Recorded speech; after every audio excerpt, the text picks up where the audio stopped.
Reframing the Future of Writing Assignments in the Age of AI. I'm Kirk Wilkins, an instructional designer with the University of Missouri System. And to begin, I'd like us to engage in a conversation in the chat and share your thoughts on what generative AI could mean for the future of writing assignments, such as essays. Note where you think writing assignments could be in 5 years, 10 years, and so on. But in the chat, think about and share your ideas about where writing assignments could be in the future. So again, just hit that live stage button on the right sidebar and share your thoughts, please.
Okay, so the responses are pouring in the chat. So some fear that this could be the end of writing assignments, especially more traditional ones.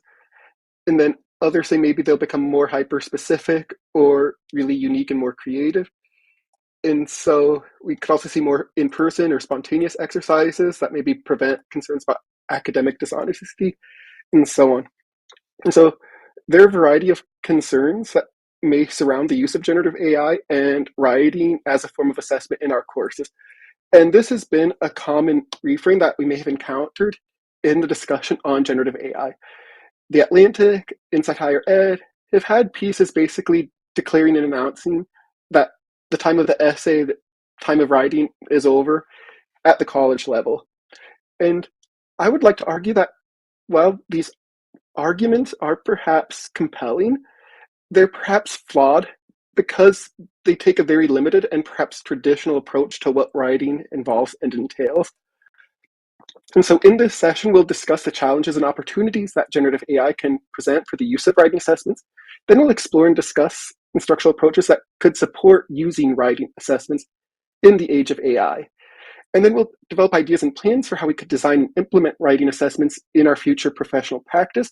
And if time allows, we'll go really down the rabbit hole and explore some of the philosophical questions that using generative AI and writing assessments may raise. So if time allows, we'll dive into that fun conversation. But I'd like us to return to the chat and answer these two questions. You can kind of combine them into one-year answers. But why do we even use writing assessments? What are we trying to achieve? What are the KSAs or knowledge, skills, attitudes, or knowledge, skills, and abilities that we'd like for students to build and practice through these writing assessments? But what is the goal we have in even using these? What are we trying to achieve?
So some responses are beginning to arrive in the chat. Some of us noted the ability to communicate what we know and understand.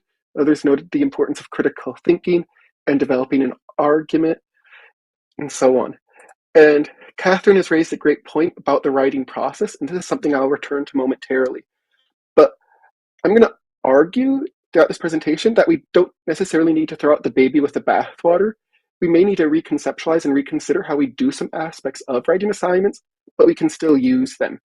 Because ultimately, I believe students can still practice and achieve these knowledge, practice these skills, and practice these attitudes in the age of AI.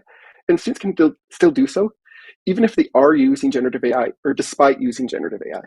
And we'll explore this more in the coming slides. And I'm a recovering English teacher, so one of my favorite poets is T.S. Eliot.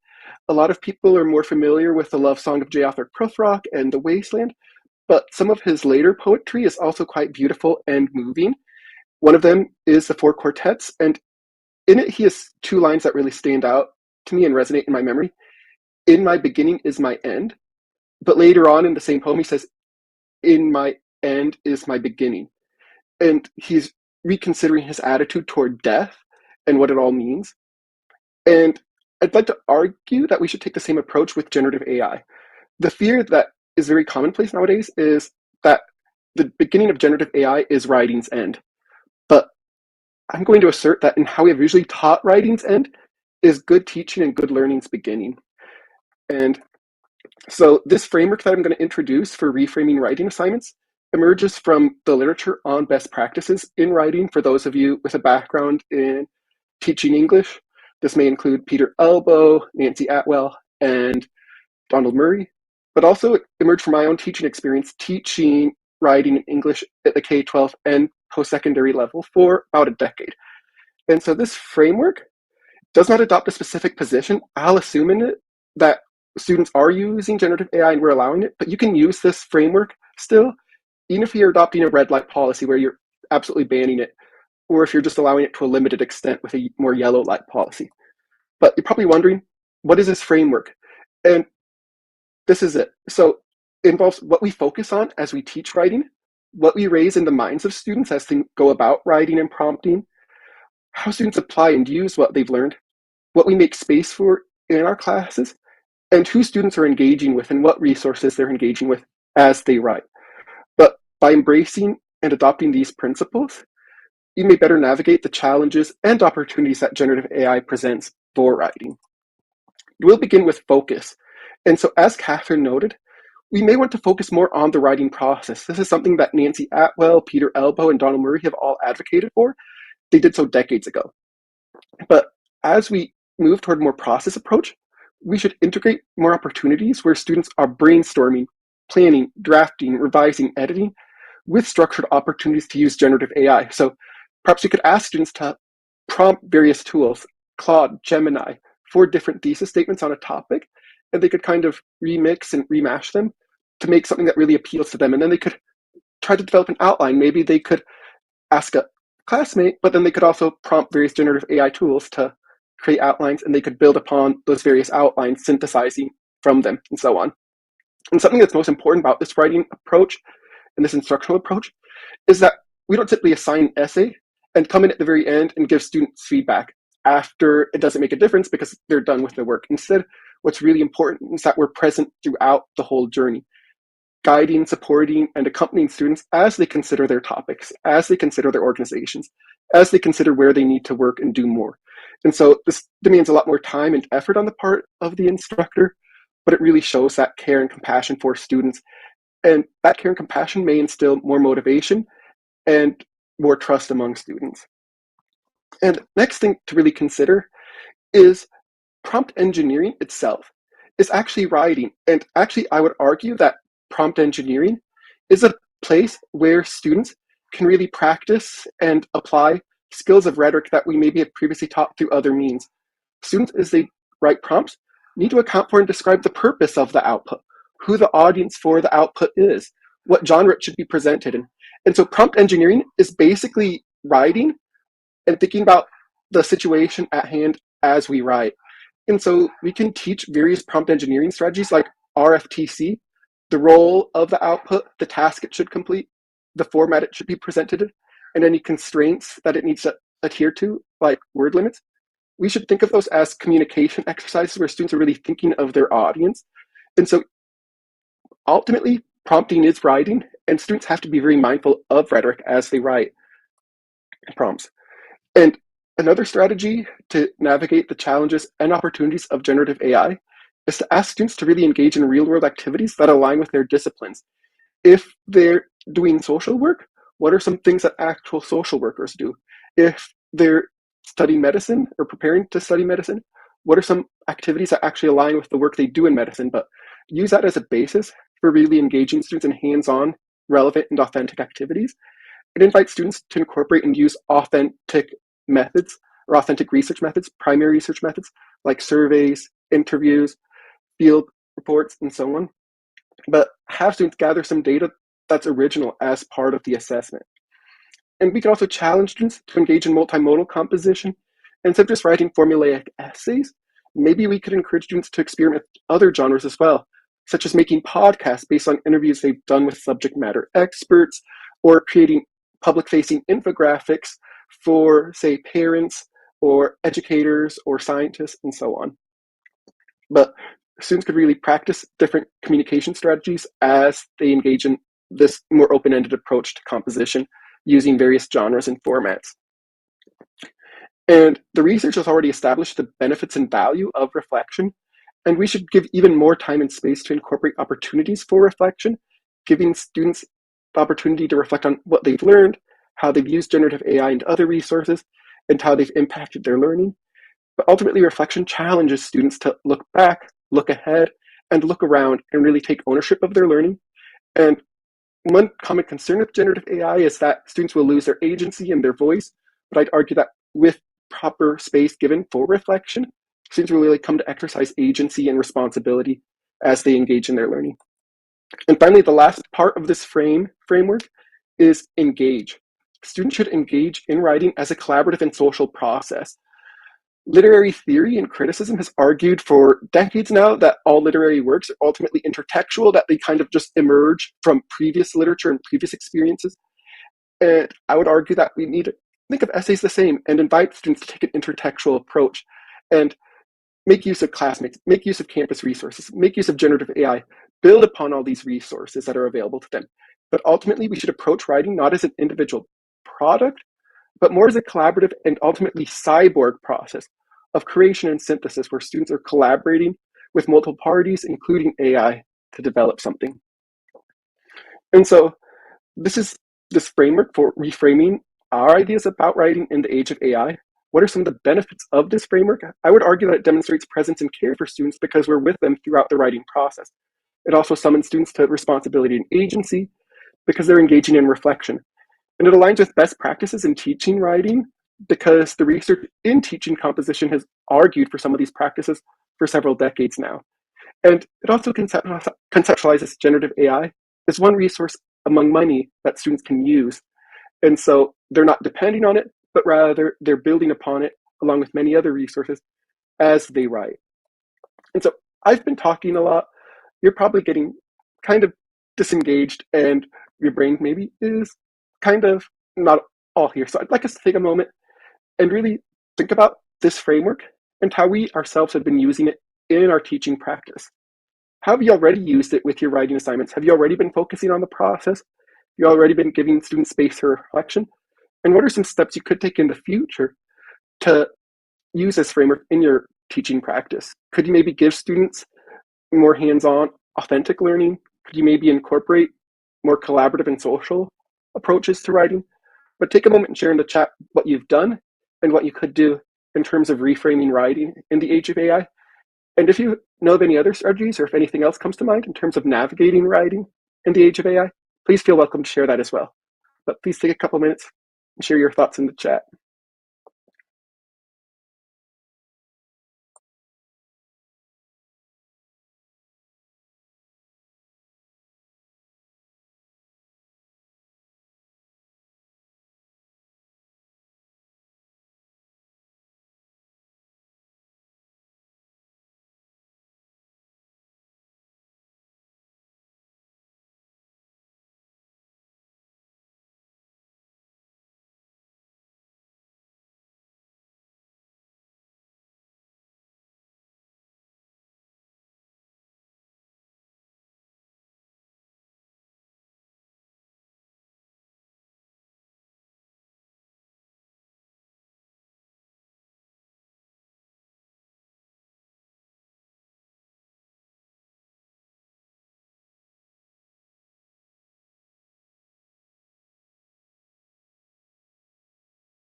So, Guy, that's a great question.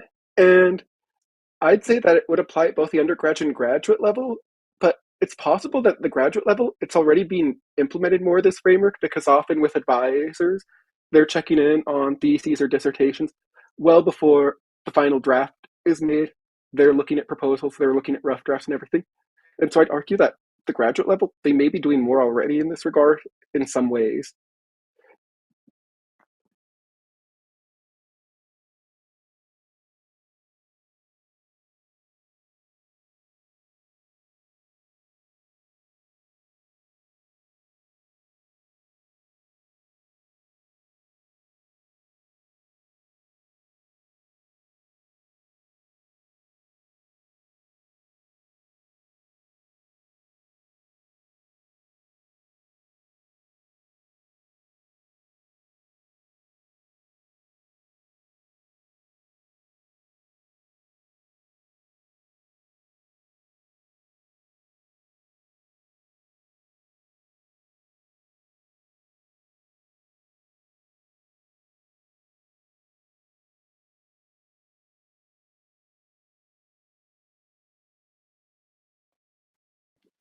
So I'll give you a couple more minutes still, but again, how have you already used this framework as you've taught writing or experienced writing assignments?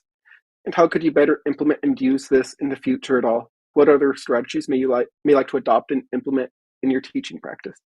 And any other strategies you may know of or think of as you consider how to navigate and respond to generative AI in your teaching?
It's a Tuesday afternoon, so I know that we're all kind of in the mood just to take a nap at this moment. So thank you for those of you who did participate in the chat. We'll continue on. So I'd like to just kind of consider the big picture of how we should approach writing in the age of AI and as we reframe how to go about it. I'd argue that ultimately we need to rethink writing not as an individual or individualistic product that students turn in at the very end, but rather something that we really approach and consider as a process, as a journey, as students engage with AI and other resources.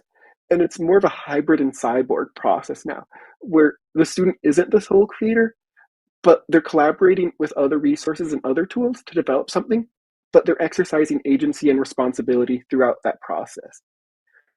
And so we shouldn't throw out the baby with the bathwater, I'd argue. Students can still write, it still has a time and place, especially with reflection, but students are no longer just writing to learn.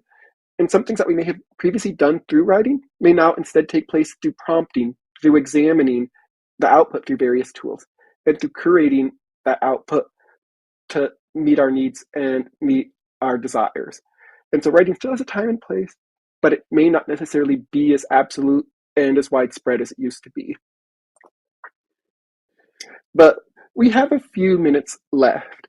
And so to really get the mental juice flowing, I'd like us to consider this question. There have been arguments that with AI, the student will no longer be the sole writer. Ultimately, the student could vanish in a way as a writer. The student could die, so to speak, as the writer behind the essays we encounter. And I'd want us to kind of step back and consider this more philosophical question. Why are we concerned about the end of the student as the sole writer for assessments? What is the ultimate concern behind this anxiety if we don't know that a student has used AI or not for an essay or something? But share your ideas and thoughts in the chat.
Thank you, everyone who has shared in the chat. And so there's some great ideas. We may not know if the student is actually demonstrating their learning and if they've actually mastered the material at hand. That's a great point that was shared. And then also they may lose foundational skills that they may need to demonstrate and use in the real world, or that students may use it as a crutch, or that they may not be able to develop their own ideas or exercise their own creativity. And these are all valid and important concerns. And I would argue that literary theory and criticism, something that this recovering English major found traumatic at the time, actually could inform how we consider and respond to the use of generative AI in writing. And so there are two philosophers or literary theorists that I think are relevant to this conversation, Roland Barthes and Michel Foucault.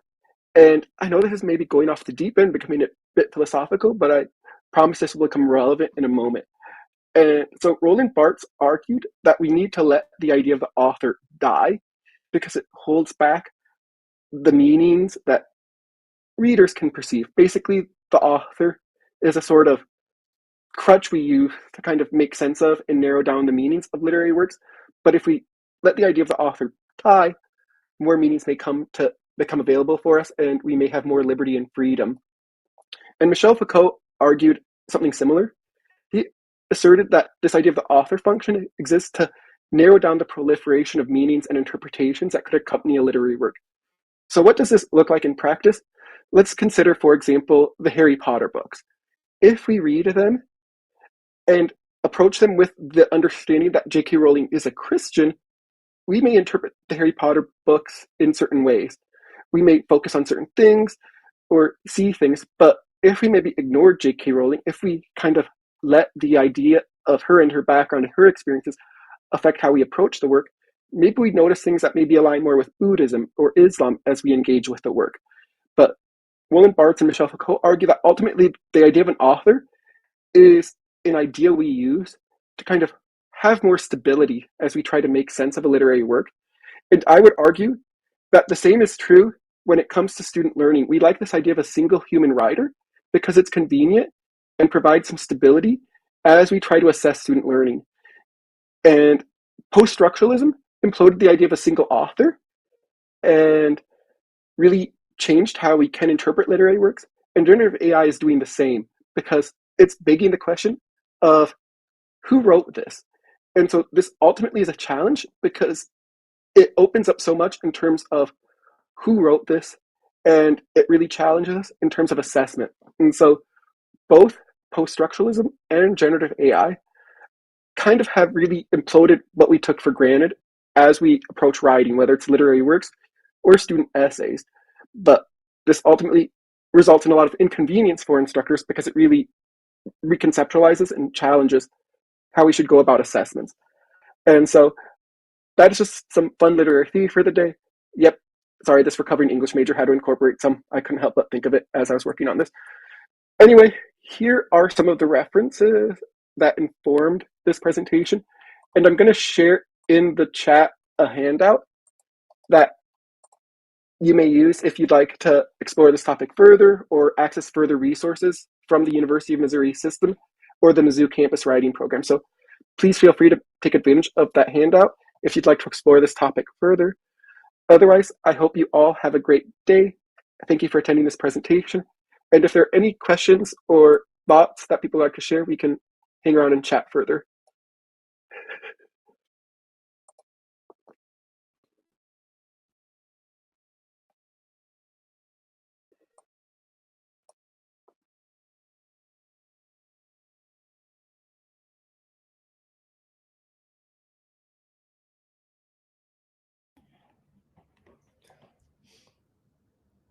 Thank you very much, Kirk. Looks like we're not seeing any more questions in the chat, so I hope everyone enjoys the rest of the summit. And yeah, give it up for Kirk and his great presentation and the reaction on the fly with the audio issues.